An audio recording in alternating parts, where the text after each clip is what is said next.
As a Christian civil engineer, I never understand how men like Zakir Naik and Sabil Ahmed, who call themselves medical doctors, say Jesus being God doesn't make sense because he was born.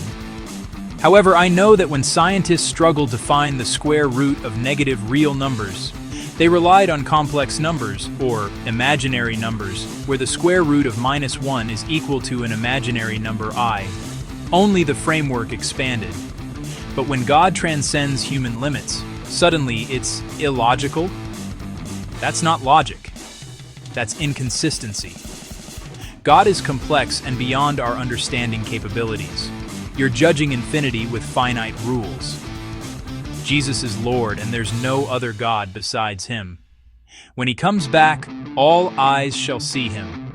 How will you look like once you realize you were wrong or deceived?